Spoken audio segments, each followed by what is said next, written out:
নমস্কাৰ সকলোকে স্বাগতম জনাইছো আৰম্ভ কৰিছো আমাৰ আজিৰ অনুষ্ঠান অভিমত আজিৰ অভিমতত আমি জুবিন গাৰ্গৰ শেহতীয়া যেটো ঘটনা সেই ঘটনাটোৰ সন্দৰ্ভত আন এটা অধ্যায় আলোকপাত কৰিব বিচাৰিছো আজিৰ দিনটোতেই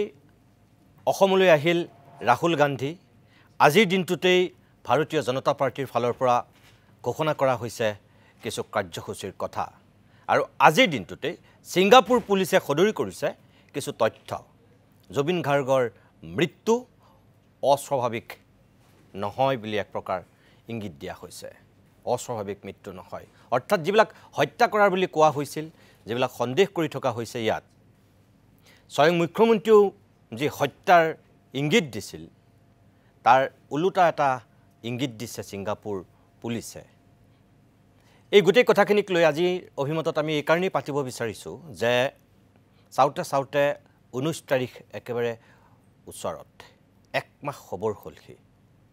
কিন্তু এই এক মাহ নহওঁতেই যিজন মানুহ সদায় ৰাজনীতিৰ পৰা দূৰত আছিল নিজকে ৰাজনীতিৰ গণ্ডিৰ পৰা বহু নিলগত ৰাখিছিল সেই মানুহজনক লৈ এতিয়া আমাৰ ৰাজ্যখনত এক মাহ নহওঁতেই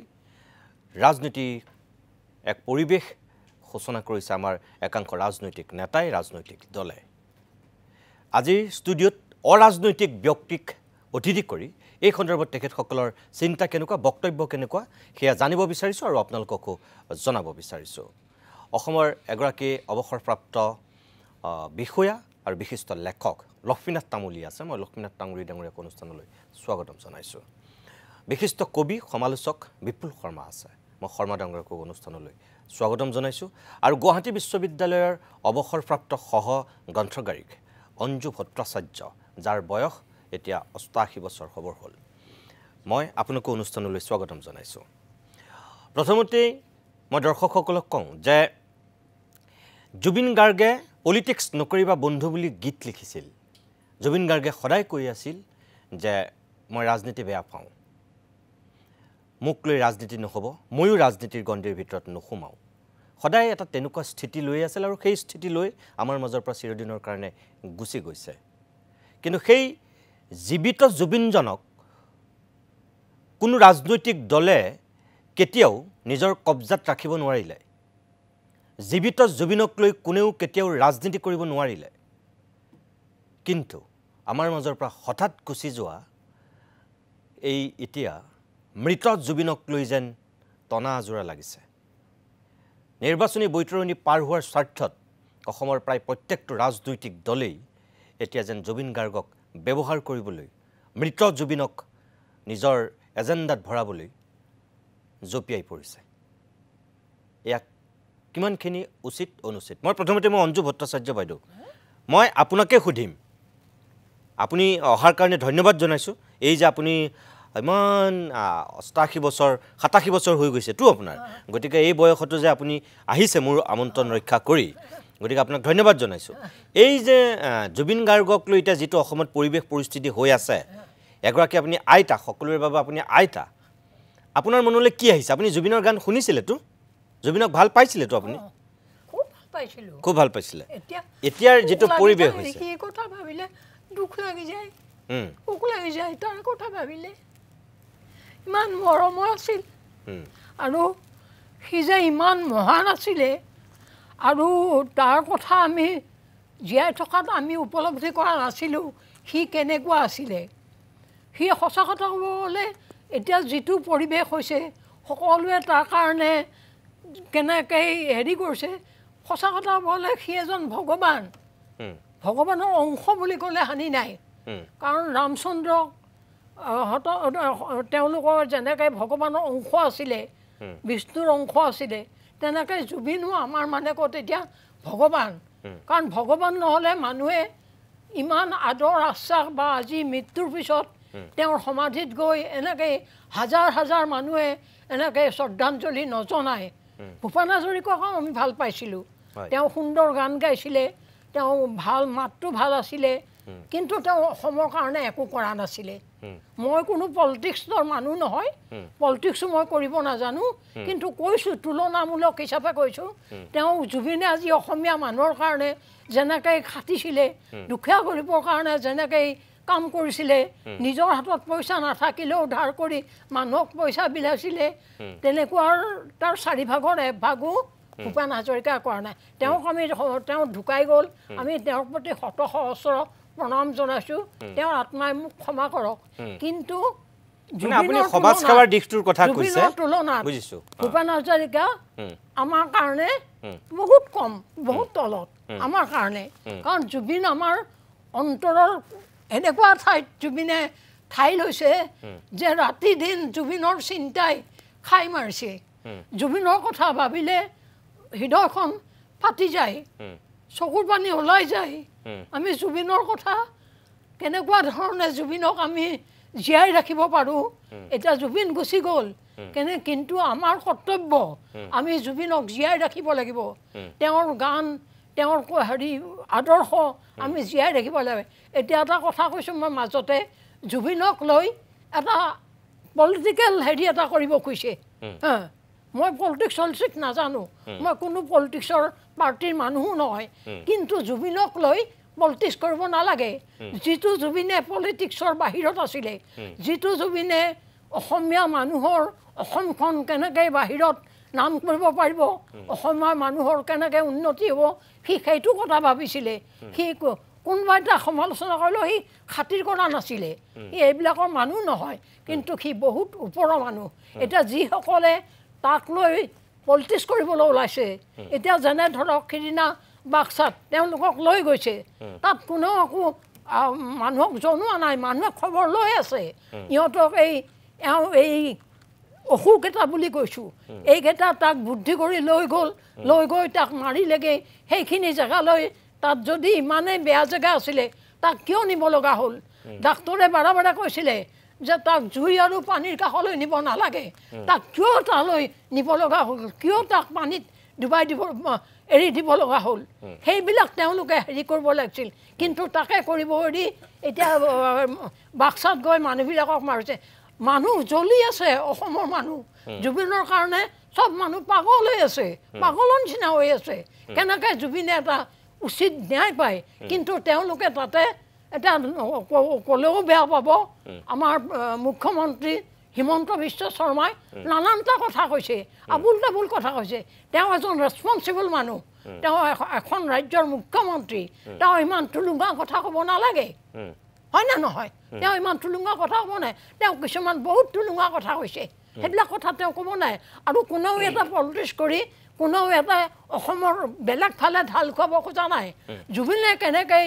এটা ন্যায় পায় সেই কথাটোতে মানুহ লাগি আছে বেলেগ মানুহে বিচৰা নাই যে আমাক ন্যায় লাগে ঠিক আছে মই আকৌ আহিম আপোনাৰ কাষলৈ খুব সুন্দৰ কথা কৈছে আপুনি প্ৰিয় দৰ্শক এই যে আইতাগৰাকীৰ বক্তব্য আপোনালোকক শুনাইছোঁ যাৰ বয়স 88 বছৰ তেখেতে নিজৰ চিন্তাখিনি কৈছে নিজেই কৈছে যে তেখেত কোনো ৰাজনৈতিক দলৰ সদস্য নহয় কিন্তু অৰাজনৈতিক ব্যক্তি হৈ তেখেতৰ যিখিনি চিন্তা এই যে অকল ইয়ং চামতুৰী ডেকা সকলোৰে যে এতিয়া মনত জুই তেনেকুৱা নহয় তেখেতৰ মই আৰম্ভণিতে সেইকাৰণেই ক'ব দিছোঁ যে তেখেতৰ মনৰ অনুভৱটোনো কেনেকুৱা জানিব বিচাৰিছিলোঁ মই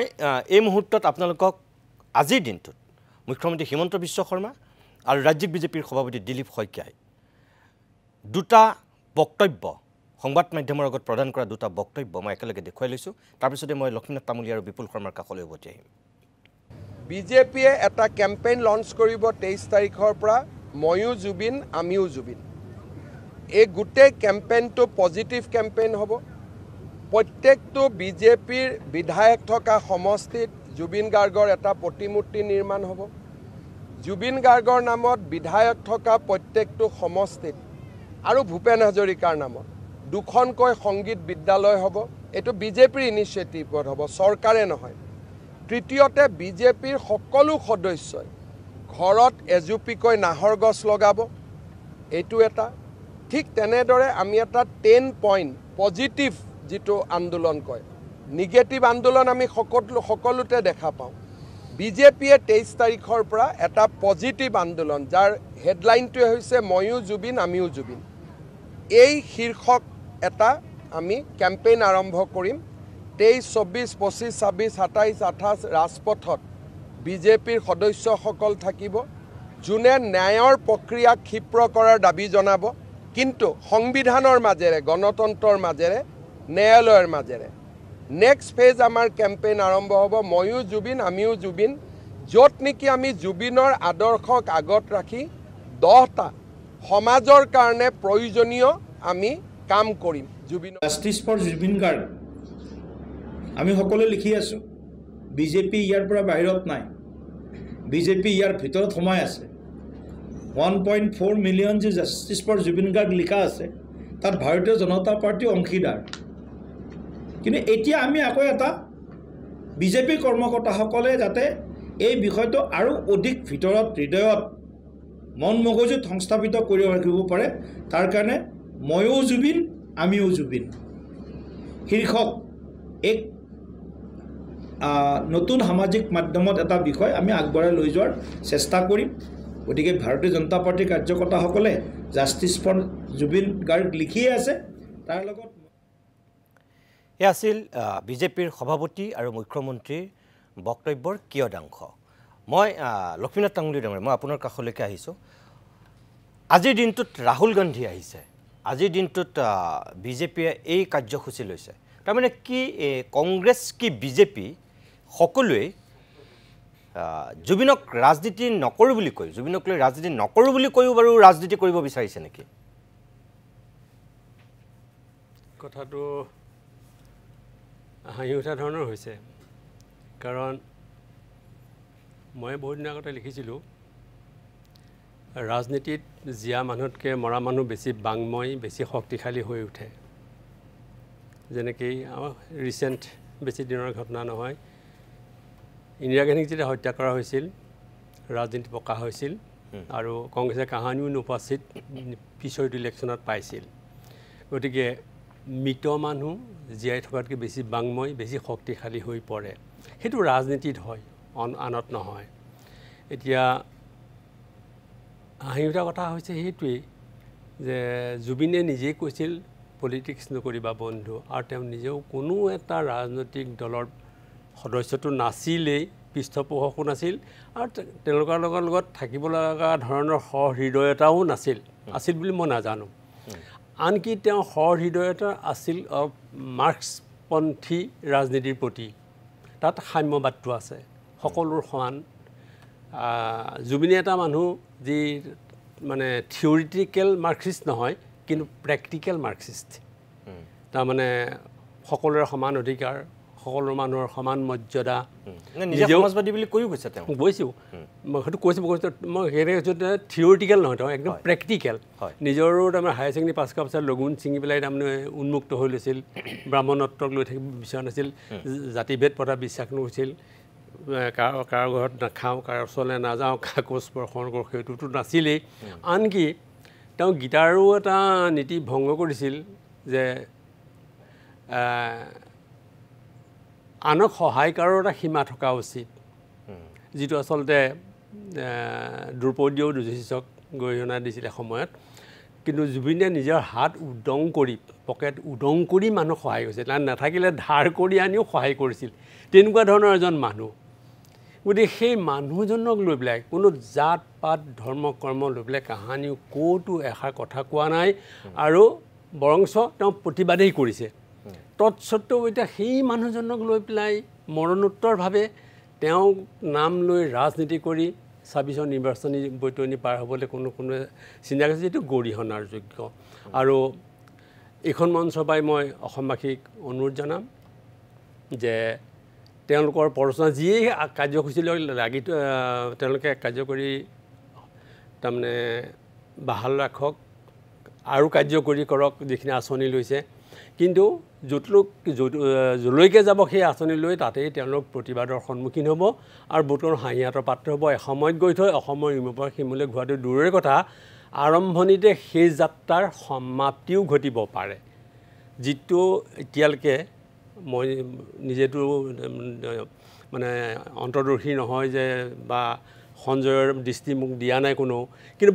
সংবাদ মাধ্যমৰ যোগেদি যিবোৰ খবৰ দেখি থকা হৈছে তাৰপৰা বুজা যায় যে উত্তাপটো এতিয়াও কমাটো নাই বৰং বাঢ়িছে সেই উত্তাপটো জুবিনৰ বিৰুদ্ধে যেন কিবা এটা অবিচাৰ কৰা হ'ল এতিয়া কথা হ'ল কি যদি জুবিনৰ বিৰুদ্ধে অবিচাৰ কৰা হ'ল কোনে কৰিলে কৰোতাসকল কোন ৰাইজে সেইটো বিচাৰিব জুবিনৰ সম্পৰ্কে ন্যায় বিচৰা মানেই জুবিনক অন্যায় কোনে কৰিলে সেইটোতো সকলোৰে মনত জাগিব সেই অন্যায় কোনে কৰিলে সেই প্ৰশ্নটোৰ উত্তৰ বিচাৰোঁতে যদি ৰাজনীতি কোনোবাই কৰিবলৈ বিচাৰিছে বুলি কোনোবাই কয় তেওঁ মূৰ্খৰ স্বৰ্গত বাস কৰিছে একদম ঠিক আছে মই আকৌ আহিম আপোনাৰ কাষলৈ মই বিপুল শৰ্মা ডাঙৰীয়া ইয়াৰ পূৰ্বে গৌৰৱ গগৈহঁতেও এটা ৰেলী উলিয়াইছিল আৰু সেইদিনাখন জুবিনৰ মায়াবিনী গীতটো বজাইছিল আমি সেইদিনাখনেই প্ৰথম কৈছিলোঁ যে এইটো কংগ্ৰেছে জঘন্য কাম এটা কৰিছে যে তেওঁলোকে ৰেলী উলিয়াই কিবা উলিয়াই থাকক কিন্তু তেওঁলোকৰ ৰেলীত কেতিয়াও জুবিনৰ মায়াবিনী গীত তেনেকৈ গাই তেওঁলোকে আচলতে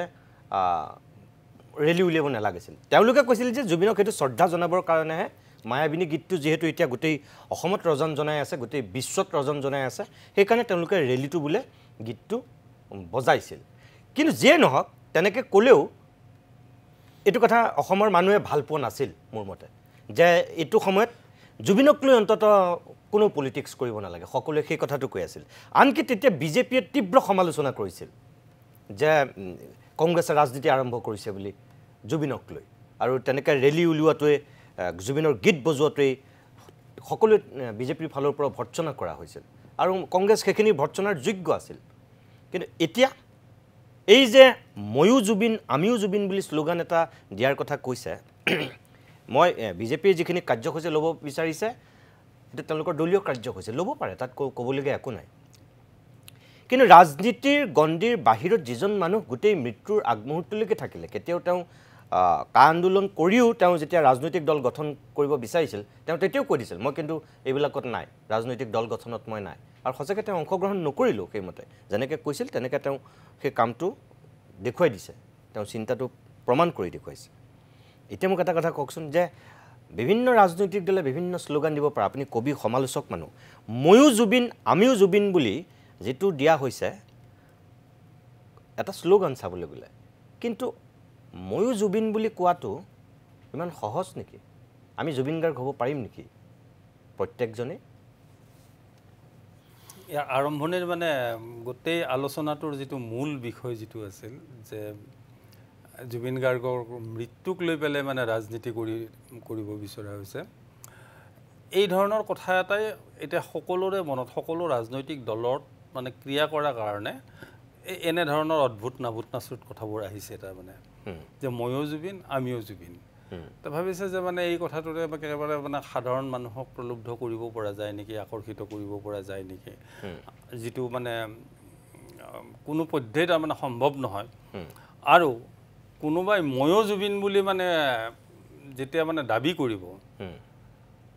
সি অজস্ৰ তাৰমানে প্ৰশ্নবানৰ মুখামুখি হ'বই ডেফিনেটলি মানে যে ময়ো জুবিন মানে তুমি কেনে ধৰণৰ জুবিন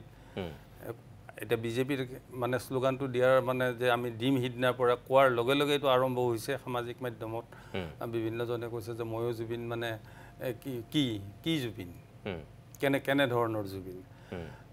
এই ধৰণৰ আচলতে গোটেই কথাটো জুবিনৰ মৃত্যুক কেন্দ্ৰ কৰি আচলতে গোটেই প্ৰচাৰটো ৰাজনৈতিক প্ৰচাৰটো আচলতে প্ৰথম এই চৰকাৰৰ ফালৰ পৰাই আৰম্ভ হৈছে চৰকাৰৰ ফালৰ পৰাই আৰম্ভ হৈছে একদম প্ৰথম দিনাৰ পৰাই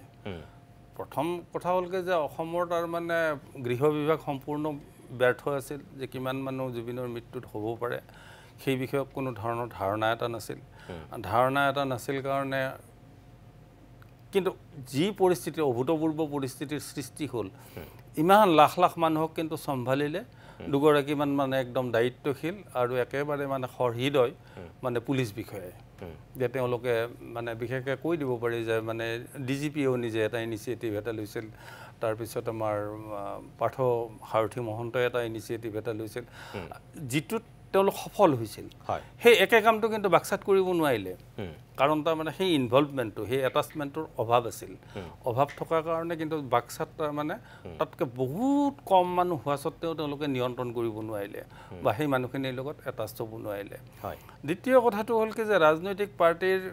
কথাটোত যে প্ৰথম দিনাই ক'লে যে আমি SIT গঠন কৰিম CIDক তদন্ত দিম ক'লে যে আমাৰ SITৰ দল পুলিচ আৰক্ষীৰ দল ইতিমধ্যে গৈ পেলাই দিল্লীত ৰৈ আছে কাইলৈ ৰাতিপুৱাই যাবগৈ বা ছিংগাপুৰত উপস্থিত হ'ল এনেধৰণৰ এই বাৰে বিংকৰা জাতীয় কথাবোৰ চৰকাৰৰ ফালৰ পৰাই কোৱা হৈছে এইটো সাধাৰণ মানুহে বা মানে বিৰোধী দলসমূহে মানে সেই প্ৰচাৰটো কৰা নাই কিন্তু তাৰে প্ৰায় মোটামুটি 12 দিনমান পাছত SITয়ে ঘোষণা কৰিলে বোলে যে আমাৰ অন্য দেশত গৈ পেলাই মানে তদন্ত কৰাৰ আমাৰ এই নাই এখতিয়াৰ নাই আমাৰ অধিকাৰৰ ভিতৰত মানে নপৰে গতিকে ছিংগাপুৰত আমি এনেকৈ গৈ পেলাই আমি তদন্ত কৰিব নোৱাৰোঁ কিন্তু নোৱাৰে মানে যোৱা 12টা দিন তাৰ মানে মানুহক যে এই ধৰণৰ এটা ভুৱা এৰি এটা দি পেলাই মানে ৰাখিছিল যাৰ কাৰণে মানুহ এতিয়া মানে ক্ৰমাৎ চৰকাৰ বিৰোধী হৈ মানে মুখ্যমন্ত্ৰী ছিংগাপুৰত উপস্থিত হ'লগে বুলিয়ে কৈছিল হ'লগে বুলি কৈছে আছে দুজন দিল্লীত আছে এই ধৰণৰ কথা বতৰাবোৰ মানে কোৱাৰ কাৰণে যে য'ত এতিয়া তাৰ মানে বিৰোধী ৰাজনৈতিক দলসমূহে তাৰ মানে এইবিলাকক অস্ত্ৰ হিচাপে ব্যৱহাৰ কৰিবলৈ লৈছে তাৰ লগে লগে আহিছে যে গৌৰৱ গগৈক লৈ পেলাই এই যে পাকিস্তান লিংক লৈ পেলাই মানে যিটো মানে অদ্ভুত কথা এটা কৈ যোৱা 4 মাহ যদি বিদেশত গৈ পেলাই মানে তদন্ত কৰাৰ অধিকাৰেই নাই তো এইটো এই যোৱা 4টা মাহ মানে যে আমুক তাৰিখে ঘোষণা কৰিম SIT লিংকৰ আমি পাইছোঁ যথেষ্ট তথ্য পাইছোঁ তাৰপিছত তেওঁলোক তো আৰু পাকিস্তানত গৈ পেলাই তো তদন্ত কৰা নাই এই গোটেই কথাবোৰ চৰকাৰৰ নিজৰ ফাঁকিবোৰ নিজে এটাৰ পাছত এটা ওলাই কাৰণে মানে তেওঁলোক সফল হ'ব পৰা নাই পঞ্জিকা চাই কোৱাৰে কৈ যে 10 ছেপ্টেম্বৰৰ 11 বজাত চব ফাদিল কৰি আমি চব ফাদিল কৰি দিম আৰু এইটো বাইদেৱে মানে প্ৰথম হেৰিটোতে এটা কৈছে যে এজন মুখ্যমন্ত্ৰী হিচাপে এনেধৰণৰ দায়িত্বহীন মন্তব্য তাৰমানে দিব নালাগে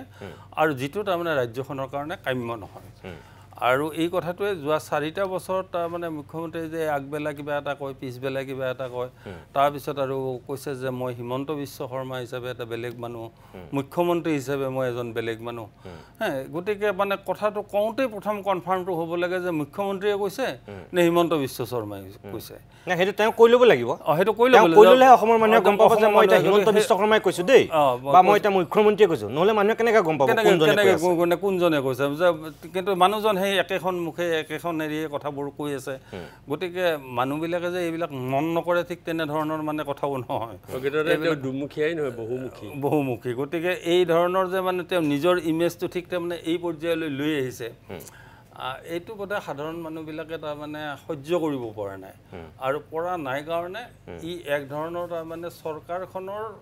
মানে বিৰুদ্ধে এক ধৰণৰ মানে জাগৰণ যিটো মানে জুবিনক মৃত্যুক কেন্দ্ৰ কৰি তাৰ মানে গঢ় ল'বলৈ আৰম্ভ কৰিছে আৰু এটা তাৰ পৰা মুক্তি পাবৰ কাৰণে জুবিনকে মানে ব্যৱহাৰ কৰিছে এই শ্লোগানটো যে তুমি শুনালা ময়ো জুবিন আমিও জুবিন এইটো বাৰু আমাৰ ৰাসলীলাৰ কনচেপশ্যনটো কেৰিকেচাৰ কৰা হোৱা নাইনে যে গছ লতিকাটো কৃষ্ণক দেখি গোপিনীসকলে সাৱটিছিল গছ গছনি লতিকা যাকে পাইছিল কৃষ্ণ বুলি সাৱটিছিল নহয় ৰাসলীলাখন পঢ়ি চালে গম পাবা হয় জানো হয়তো গতিকে সেইটো অৱস্থালৈ গৈছে নেকি মানে মানে ভ্ৰান্তিৰ তাৰপৰা সেইটো ষ্টেজ যে গছ লতিকাটো নিজৰ প্ৰেমিকক দেখাৰ যিটো ৰূপ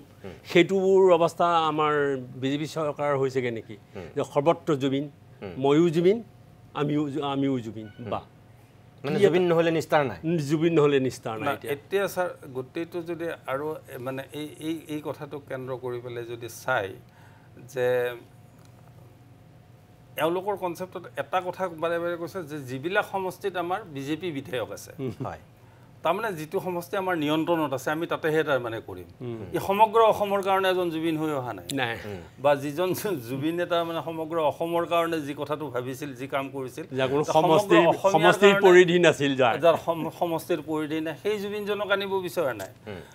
এই জুবিনজনক আনিব বিচাৰিছে যে কিবাকে তাৰমানে গেৰুৱাকৰণ কৰি পেলাই বিজেপিৰ মানে এমব্লেম এটা লগাই বিজেপিৰ সমষ্টিখিনিতে তেওঁলোকৰ যদি মানে আজি সৎসাহস থাকিলেহেঁতেন সদিচ্ছা যদি হয় শ্লোগানটোত কিবা ভুল হৈছে কিবা এটা শুধৰণি কৰাৰ ৰাস্তাও আছে কিবা কৰিলেহেঁতেন কিন্তু তেওঁলোকৰ কনচেপ্টটোৱে হ'লকে যে য'ত আমাৰ বিজেপি বিধায়ক আছে যাৰ মানে য'ত বিজেপি বিধায়ক নাই তাত তাৰমানে এই কথাটো নাই সেইটোতো ৰাজনীতি সেইটোৱে ৰাজনীতিৰ আৰম্ভণিটোৱে সেইটোৱে আৰম্ভ কৰিছে তেওঁলোকে আৰম্ভ কৰিছে এই ৰাজনীতিৰ আৰম্ভণি একদম আপুনি ঠিক পইণ্ট এটা আপুনি উত্থাপন কৰিছে মই ধন্যবাদ জনাইছোঁ আকৌ আহিম আপোনালোকৰ মাজলৈ প্ৰিয় দৰ্শক এই তিনিগৰাকী ব্যক্তিৰ এই যে ৮৮ বছৰীয়া অঞ্জু ভট্টাচাৰ্য এই বিপুল শৰ্মা লক্ষ্মীনাথ তামুলী এখেতসকল কোনো ৰাজনৈতিক দলৰ চাগে সদস্য নহয় বা কোনো নেতা পালি নেতা নহয় এখেতসকলৰ যিখিনি কথা মই একো নকওঁ আপোনালোকে বিচাৰ কৰক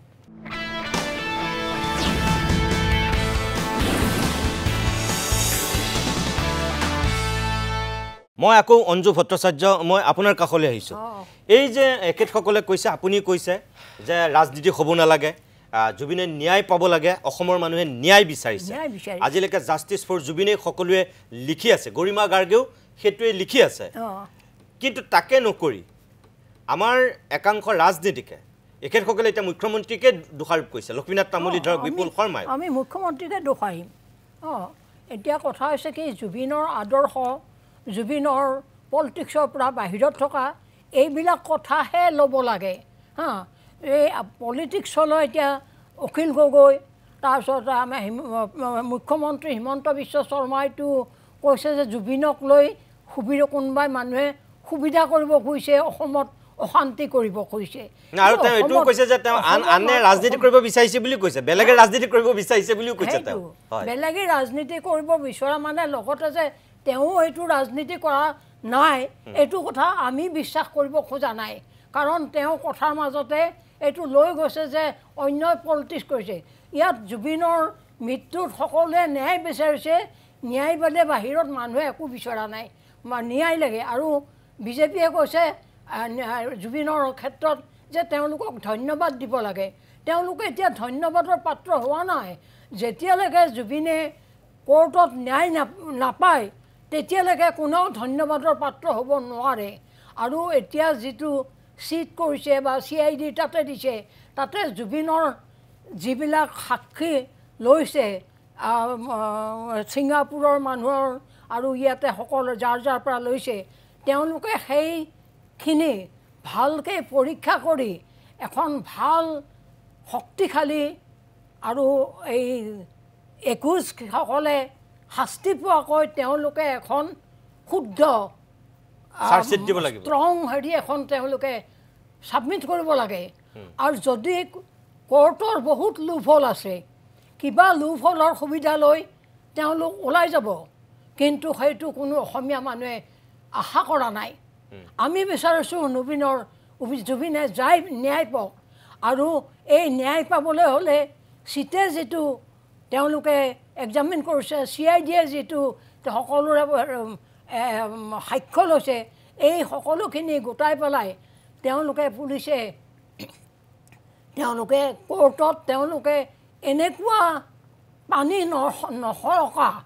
তেওঁলোকে এনেকুৱা ৰিপৰ্ট দিয়ক যি ৰিপৰ্টৰ ভিত্তি কৰি কোৰ্টে কোনো লুফল উলিয়াই তাহাঁতক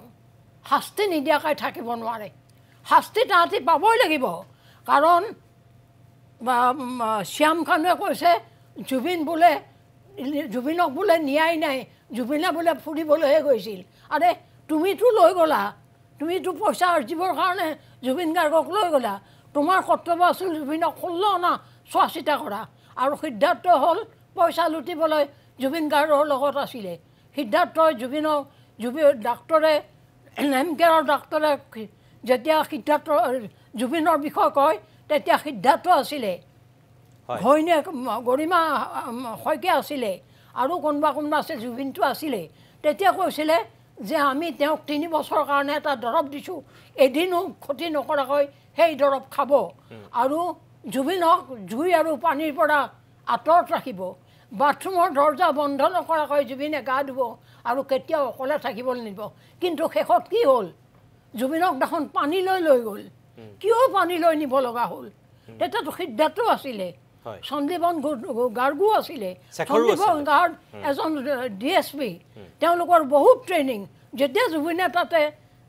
লাইফ জেকেটটো খুলি পেলাই দিলে কিয় থাপ মাৰি নধৰিলে কিয় তাক বচাই নানিলে গতিকে তাহাঁতি দোষী আমি সকলোৱে তাহাঁতক দোষী সাব্যস্ত কৰিছোঁ আৰু আমি বিচাৰোঁ চিট আৰু CIDয়েও এনেকুৱা এটা ৰিপৰ্ট দিয়ক ইমান ষ্ট্ৰং ৰিপৰ্ট দিয়ক যাতে কোৰ্টৰ লুফল লৈ তাহাঁতি ওলাই যাব নোৱাৰে তাহাঁতি শাস্তি নোপোৱাকৈ নাথাকে নাজানো কোৰ্টে কি দিয়ে কিন্তু আৰু কোৰ্টৰ জাজ এজনকো জুডিচিয়েল এনকুৱাৰী কৰিবৰ কাৰণে হিমন্ত বিশ্বই ন্যস্ত কৰিছে গতিকে সকলোৱে মিলিজুলি যাতে এই কালপ্ৰিট কেইজনে শাস্তি পায় জুবিনে যাতে ন্যায় পায় আমাক জুবিনৰ ন্যায় লাগে আমাক বেলেগ একো নালাগে জুবিনৰ ন্যায় লাগে ঠিক আছে আৰু এইখিনিতে মই এষাৰ কথা ক'ব কৈছোঁ আমাৰ প্ৰধানমন্ত্ৰীয়ে কৈছিলে সবকা সাথ সবকা বিশ্বাস সবকা বিকাশ কিন্তু আমাৰ অসমত দেখিছোঁ মুখ্যমন্ত্ৰীয়ে তল ওপৰ কৰে মানে কেইটামান চেনেলক যেনে প্ৰতিদিন টাইমে তেওঁক বহুত কথা সমালোচনা কৰে বেয়া কাম কৰিলেতো সমালোচনা কৰিবই আৰু তেওঁ যেহেতু চিফ মিনিষ্টাৰ তেওঁ সমালোচনাৰ সন্মুখীন হ'বলৈ তেওঁৰ সেইটো সাহস থাকিব লাগে প্ৰতিদিনক বহুত কথা তেওঁ মাতে এতিয়া জুবিনৰ ক্ষেত্ৰতে যিমান দূৰ জানিব পাৰিছোঁ জুবিনৰ ক্ষেত্ৰতে সাংবাদিকক আগবাঢ়ি যাবলৈ দিয়া নাই আজিৰ দিনটোত আধাতে ৰখাই দিছে আমি বিশেষ নাজানো আমি ভিতৰৰ কথা ইমান নাজানো কিন্তু তথাপি আমি যিমান দূৰ জানিছোঁ কিয় প্ৰতিদিনৰ সাংবাদিকে সংবাদ ল'বলৈ সুবিধা নাপালে অন্য যদি পায় প্ৰতিদিনে কিয় নাপায় মোৰ প্ৰতিদিনৰ লগত একো সম্পৰ্ক নাই মই একো নাজানো কিন্তু আমি বেয়া পাওঁ তলপৰ কৰিলে বেয়া পাওঁ কাৰোবাক দেখি আসন দিব কাৰোবাক দেখি খেদা দিব সেইটো কথা নহয় এজন মুখ্যমন্ত্ৰীৰ তেওঁ সদায় ভাল কাম কৰিলেও তেওঁ প্ৰশংসা পাব আৰু কিবা ভুল কৰিলেও বেয়া কৰিলেও তেওঁ সমালোচনা কৰিব আৰু যেহেতু এইখন ডেমক্ৰেচিৰ কথা আছে ইয়াত ফ্ৰীডম অফ স্পীচ আছে গতিকে তাত সমালোচনা কৰিবই লাগিব সমালোচনা নকৰিলে মানুহে নিজৰ ইচ্ছামতে যি ইচ্ছা তাকে কৰিব পাৰে সেইকাৰণে তেওঁ সমালোচনাক সাহসেৰে সৈতে তেওঁ ল'ব লাগে তেওঁ ভয় কৰিব নালাগে বা তেওঁ এটা বেয়া দৃষ্টিৰে চাব নালাগে প্ৰতিদিন যেনেকুৱা অন্য চেনেলো তেনেকুৱা গতিকে প্ৰতিদিনক আগবাঢ়ি যাবলৈ আগবাঢ় মানে নহয় মই কোৱা নাই যে প্ৰতিদিনক ফাৰ্ষ্ট চান্স দিয়ক কিন্তু প্ৰতিদিনেও একেটা সুবিধাই পাব লাগে ভাল ধন্যবাদ জনাইছোঁ আপোনাক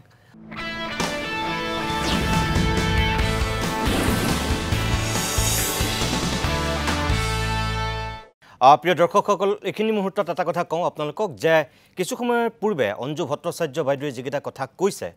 বা এখেতসকলেও যিকেইটা কথা কৈছে মুখ্যমন্ত্ৰী হিমন্ত বিশ্ব শৰ্মাক দৃষ্টিগোচৰ কৰি আমি এটা কথা কওঁ যে ধাৰাবাহিকভাৱে 3 দিন তেখেতে প্ৰতিদিন গোষ্ঠীক সঁচাকৈ আক্ৰমণৰ লক্ষ্য কৰি লৈছে সেইটো সঁচা কথা আনকি আজিৰ দিনটোতো তেখেতে কিছু বক্তব্য ৰাখিছে মই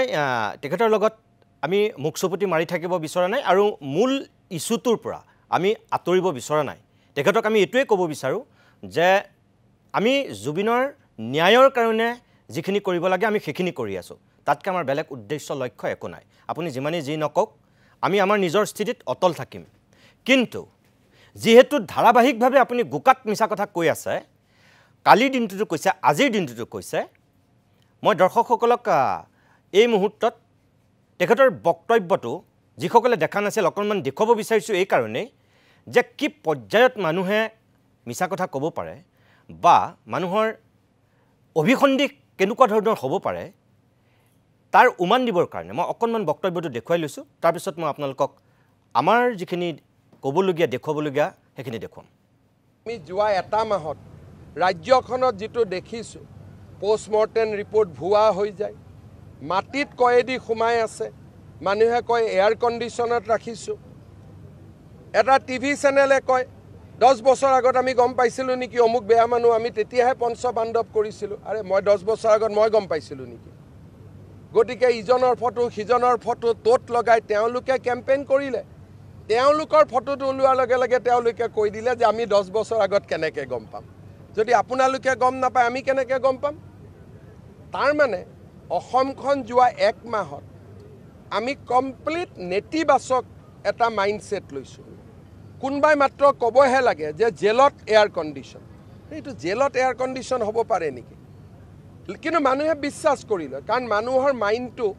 সাধাৰণ মানুহৰ মাইণ্ডটো নিগেটিভ কৰি দিয়া হৈছিলে বোলে পোষ্টমৰ্টেম ৰিপৰ্ট কোনেও ৰিপৰ্টটোত চোৱাই নাই যে তাত চহীটোও নাই নোহোৱাকৈ কৈ দিলে কেনেকৈ লিক হ'ল মানুহে বিশ্বাস কৰি লয় কিয় বিশ্বাস কৰি লয় বহুতে নিজৰ লাইকছ বা নিজৰ ফেচবুকত লাইকছ বঢ়াবৰ কাৰণে ইটো বঢ়াবৰ কাৰণে এনেকুৱা নিউজবোৰ দিয়ে নিউজবোৰত 5-6-10,000 লাইকছ হয় বিভিন্ন ধৰণৰ স্বাৰ্থত জুবিনৰ আদৰ্শটো কৰবাত থাকি গ'ল বিভিন্ন ধৰণৰ স্বাৰ্থত মানুহবিলাক নামি পৰিলে সেইকাৰণে বিজেপিৰ লক্ষ্য হ'ব যে আমি মানুহক আকৌ এবাৰ সংগঠিত কৰিম যে এইখন অসম আমি কেতিয়াও বিচৰা নাই আমি এখন অসম বিচাৰিছোঁ য'ত ন্যায়ালয়ে দ্ৰুতগতিত ন্যায় দিয়ক অভিযোগকাৰীৰ অভিযুক্তৰ এয়া মুখ্যমন্ত্ৰীৰ আজিৰ দিনৰ বক্তব্য এখন অসম বিচৰা নাই এখন অসম বিচাৰিছে আৰু জুবিনক ন্যায় দিব এয়া মুখ্যমন্ত্ৰীৰ আজিৰ দিনৰ বক্তব্য কিন্তু মই দৰ্শকসকলকে কৈছোঁ আপোনালোকে যোৱা এক মাহ ধৰি যিসকলে চাইছে আমি ক'ৰবাত অসমখন ভাগ ভাগ কৰিবৰ কাৰণে আমি কথা কৈছোঁ নে আমি কাম কৰিছোঁ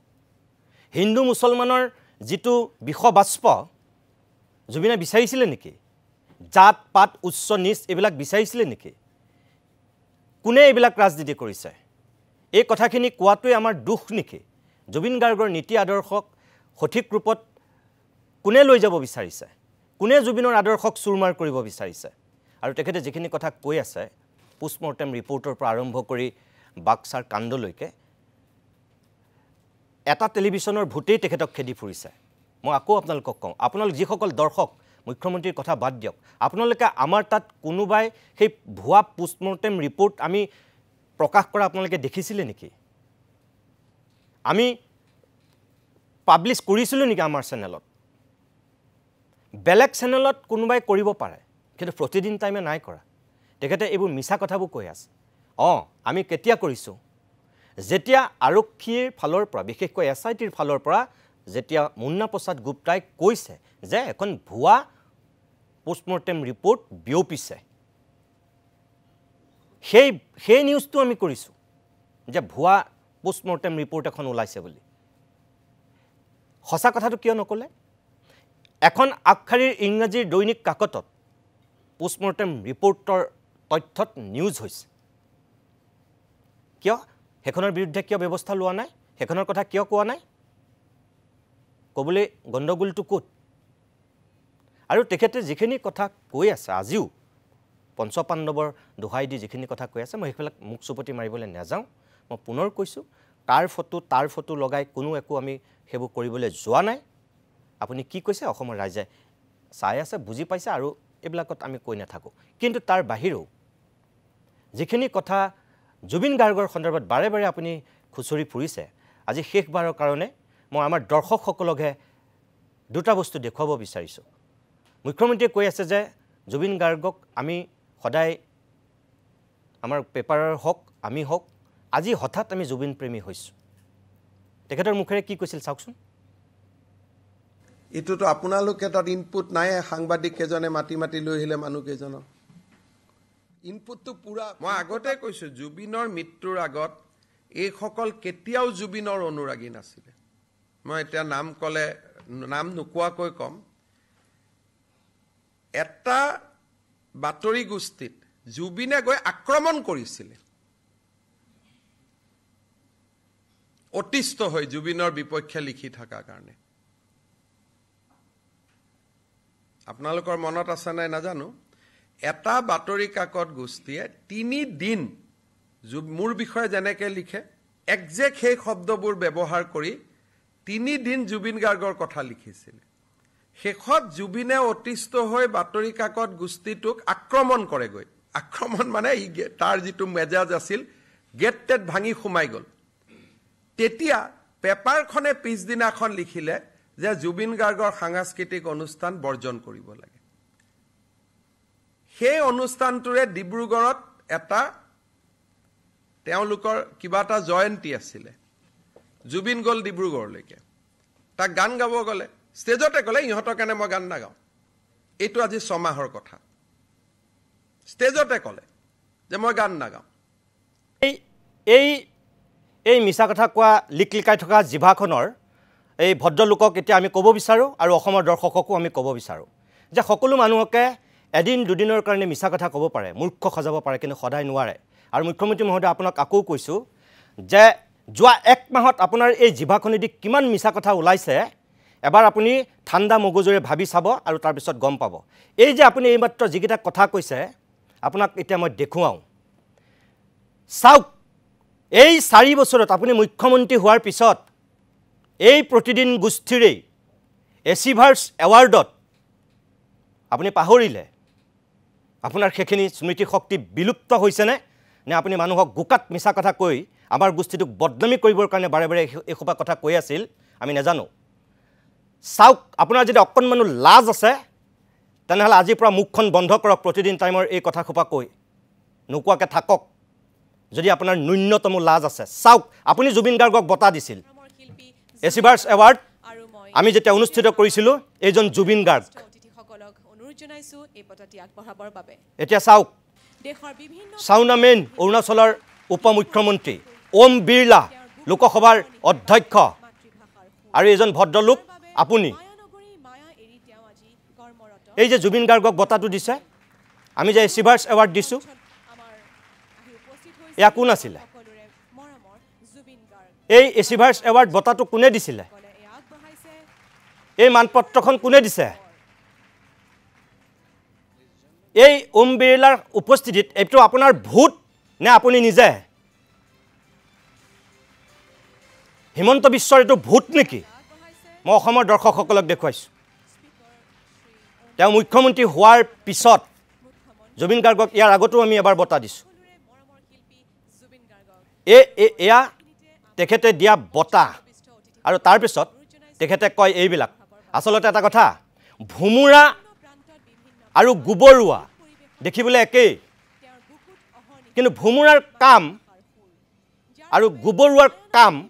মানুহে দেখাৰ পিছত গম পায় যে কোনটো ভুমুৰা কোনটো গোবৰুৱা এটা গোবৰত পৰে আৰু এটা ফুলত পৰে ফুলত পৰাটোক আমি গম পাওঁ এইটো ভুমুৰা ফুলৰ মৌ চুহিছে আৰু এটা গোবৰত পৰে আৰু সেইটো আমি গম পাওঁ এইটোৱে গোবৰুৱা আপুনি এতিয়া ভুমুৰা নে আপুনি গোবৰুৱা আপুনি নিজে নিজক সোধক মই একো নকওঁ 2 নম্বৰ আপুনি কৈছে ডিব্ৰুগড়ত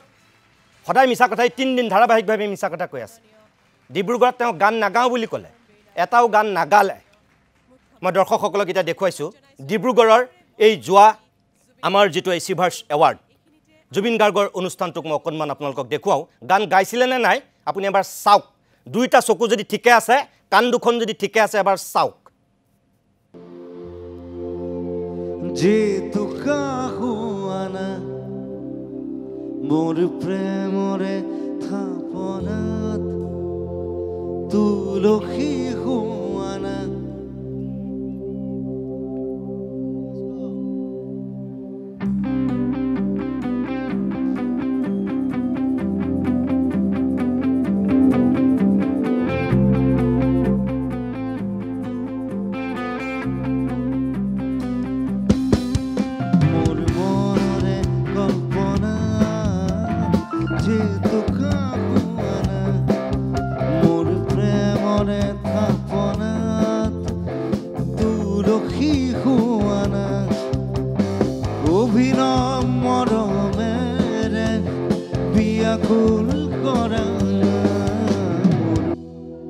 উশাহৰ গভীৰ পিয়াহত তুমি যে জিয়া চৰাই হৈ তুমি যে পপিয়া তৰা আকাশৰ বুৱতীলৈ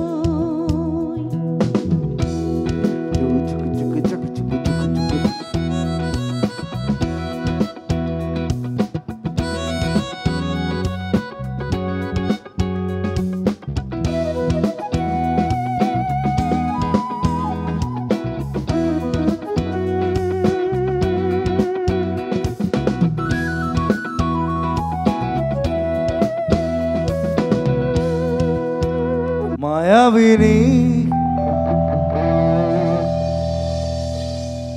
ৰাতিৰ বুকুত দেখা পালো তোমাৰ ছবি ধৰা দিলা গোপনে আহি ইয়াৰ কোন প্ৰিয় দৰ্শক এটা এটাকৈ মই 3টা গান আপোনালোকক দেখুৱাইছোঁ ইয়াত ডিব্ৰুগড়ৰ মঞ্চত ডিব্ৰুগড়ৰ এচিভাৰ্ছ এৱাৰ্ড তাত ডিব্ৰুগড়ৰ চৌকিডিঙি খেলপথাৰৰ হাজাৰ হাজাৰ মানুহ তাৰ সাক্ষী আছিল জুবিনে তাত সঁচাকৈ এটাও গান নোগোৱাকৈ এটাও গান নাগাওঁ বুলি কৈ নামি আহিছিল নে সঁচাকৈ এনেকৈ এই গীত গাইছিল এই মুখ্যমন্ত্ৰীৰ আসনত থকা মানুহজনে কিমান মিছা কথা ক'ব পাৰে কিমান মানুহক বিপথে পৰিচালিত কৰিব পাৰে কিমান অসৎ কথা ক'ব পাৰে যোৱা 40 বছৰত ইমান গুক্কাত মিছা কথা কোৱা প্ৰত্যেক দিনেই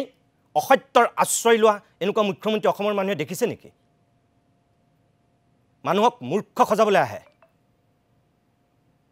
এটাও গান নোগোৱাকৈ ইয়া জুবিনৰ ভূতে গান গাইছিলে মায়াবিনী গীত গাইছে আধুনিক সময়ত এটা নতুন প্ৰাৰ্থনালৈ ৰূপান্তৰিত হোৱা এই মায়াবিনী গীত চৌকি ডিঙিত গাইছিল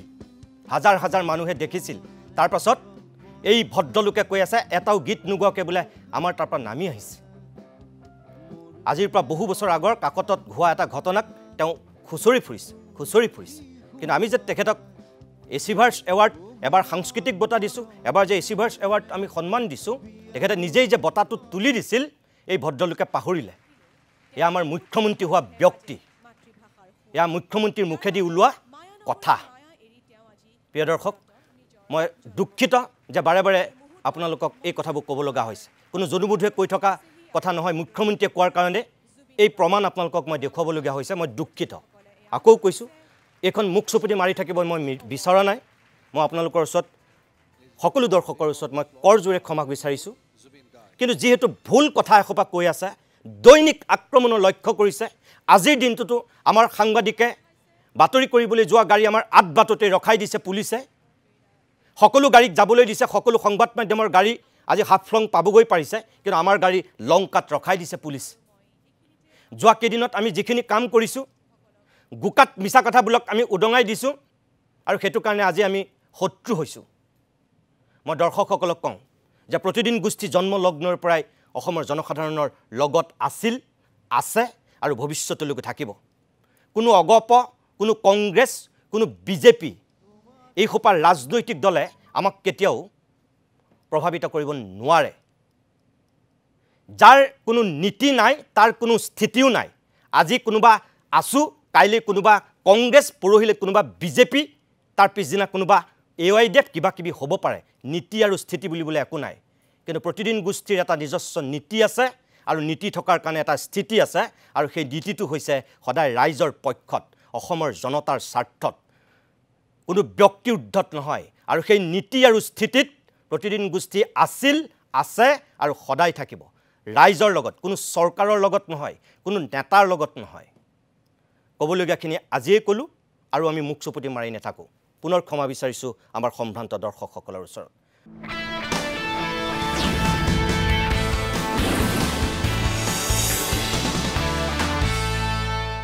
মই তামুলী ডাঙৰীয়া আমি অনুষ্ঠানটো একদম শেষ কৰিম শেষত সকলোৱে জাষ্টিছ ফৰ জুবিনতে আজিও আবদ্ধ আছে সকলো মানুহে এই একমাহ হ'বৰ সময়তো কিন্তু সেই আৱেগটোৰ পৰা ওলাব পৰা নাই নিজৰ সন্তানৰ দৰে সন্তান হেৰুৱাৰ দৰে পৰিৱেশ প্ৰত্যেক ঘৰ মানুহত আজিও বিৰাজ কৰি আছে গতিকে আমি ন্যায়হে বিচাৰিছোঁ ন্যায় বিচাৰাটোহে আমাৰ এতিয়া সকলোৱে কাম্য দাবী ফটুৱা কথা বেলেগ দিশলৈ বিচু ডাইভাৰ্ট কৰাৰ কথা আহিব নালাগে আপুনি কি ক'ব মৰণোত্তৰ ভাৱেও তাৰমানে জুবিনক অপমান কৰিহে হ'ব যদি সেই ন্যায়ৰ নামত এই পাগলামিখিনি ৰাজহুৱা কৰি থাকে গতিকে যিমান সোনকালে এই অশালীন মন্তব্যবোৰ অশালীন অঙি ভঙিবোৰ ভুৱা আক্ৰমণাত্মক মুডবোৰ যদি বন্ধ নকৰে তেতিয়াহ'লে জুবিনক নকৈ হত্যা কৰাৰ দৰে হ'ব গতিকে আমি আশা কৰিছোঁ যে অন্ততঃ জুবিনক আত্মাক শান্তি দিয়ক বিপুল শৰ্মা আচলতে যেতিয়া তেওঁলোকে এই নতুন ইস্যুটো যেতিয়া ল'লে যে ময়ো জুবিন আমিও জুবিন তেতিয়া মুখ্যমন্ত্ৰীয়ে এটা কথা কৈছে যে মানে বিজেপিক পুনৰ সংগঠিত কৰাৰ কথা কৈছে তাৰমানে এটা প্ৰমাণ হৈ গৈছে যে বিজেপি ইতিমধ্যে থানবান হৈ গৈছে বুলি তেওঁলোকে অনুভৱ কৰিছে দ্বিতীয় কথাটো হ'ল কি এই যে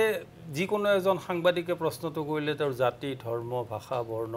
ইত্যাদি লৈ পেলাই মালিকো বিচাৰে মালিকৰ যে মানে তেওঁ পোষ্টমৰ্টেম চেনেল কাকত খোপাকে বিচাৰি ফুৰে পৰহি অসম আদিত্য কাকতৰ যে নিৰ্মল চাহেৱালাই ক'ত পালে নাৰ্ছিং হোম পাতিবলৈ মানে পইচা জয়ন্ত বৰুৱাৰ মানে হাজাৰবাৰ পোষ্টমৰ্টেম কৰা হৈছে আৰু ক্ষমতা তেওঁৰ হাতত তদন্ত তেওঁ কৰিব পাৰে ব্যৱস্থা তেওঁ ল'ব যদি তথ্যই আছে এইবিলাক সত্যই যদি হয় তেওঁ ব্যৱস্থাটো ল'ব লাগে আৰু মানুহ ইমান অতিষ্ঠ হৈ উঠাৰ মূল কাৰণটো হ'ল কি যে এই অভিযুক্তৰ যে ঘৰ বুলডোজাৰেৰে ভাঙি দিয়া যে সংস্কৃতি আৰম্ভ কৰিছিল সেইবিলাক যদি অভিযুক্ত হোৱাৰ লগে লগেই মানে যদি চৰকাৰখনে সেই ব্যৱস্থাটো ল'ব পাৰে তে এতিয়া কিয় নোৱাৰে তাৰমানে এই মাননীয় মুখ্যমন্ত্ৰীৰ কথাতেই বিশ্বাস ৰাখি এতিয়ালৈকে অসমৰ ৰাইজ আগবাঢ়ি গৈ আছে একদম মই আপোনালোক তিনিওগৰাকীকে ধন্যবাদ জনাইছোঁ অঞ্জু ভট্টাচাৰ্য বাইদেউ লক্ষ্মীনাথ তামুলী আৰু বিপুল শৰ্মা ডাঙৰীয়া মোৰ সময় শেষ হৈছে যিহেতু বহুত বহুত ধন্যবাদ শেষত এটা কথাই কওঁ প্ৰিয় দৰ্শক যে আজি যিটো ময়ো জুবিন আমিও জুবিন শ্লোগান বিজেপিয়ে আৰম্ভ কৰাৰ কথা সদৰি কৰিছে আমি নাজানো যে ৰাজনৈতিক দল এটাই এই শ্লোগানটো ব্যৱহাৰ কৰিব পাৰে নে নোৱাৰে বা কৰাটো উচিত নে অনুচিত অসমৰ সুধী সমাজে বিচাৰ কৰিব কিয় কৈছোঁ জুবিন গাৰ্গ এজনেই জুবিনে নিজেই অজস্ৰ সাক্ষাৎকাৰত কৈছিল যে মই যি কাম কৰি যাম 100 বছৰলৈ আৰু কোনো অসমীয়াই কৰিব নোৱাৰে আমাৰ লগত ব্যক্তিগত সাক্ষাৎকাৰতো কৈছিল ৰজা এজনেই বুলি কৈছিল জুবিনো এজনেই বুলি কৈছিল 100 বছৰলৈ জুবিনে কৰা কাম কোনেও কৰিব নোৱাৰে আৰু জুবিন গাৰ্গৰ যেটো সত্তা ময়ো জুবিন আমিও জুবিন ভুল কথা আমি জুবিন হ'ব নোৱাৰো এটো মুখেৰে ক'ব পাৰে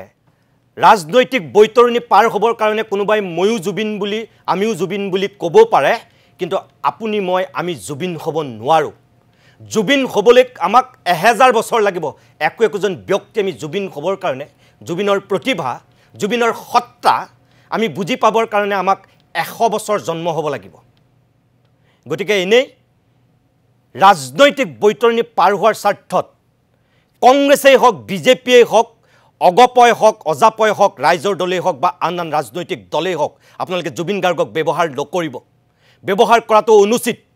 জুবিনক দ্বিতীয়বাৰৰ কাৰণে আপোনালোকে হত্যা নকৰিব জুবিনৰ আত্মাটোক আপোনালোকে অপমান নকৰিব জুবিনৰ নামটো ব্যৱহাৰ কৰি কাৰণ জুবিন গাৰ্গ হোৱাটো ইমান সহজ নহয়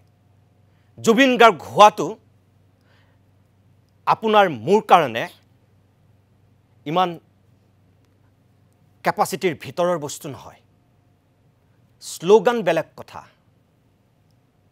কিন্তু আত্মাটোক সন্মান কৰক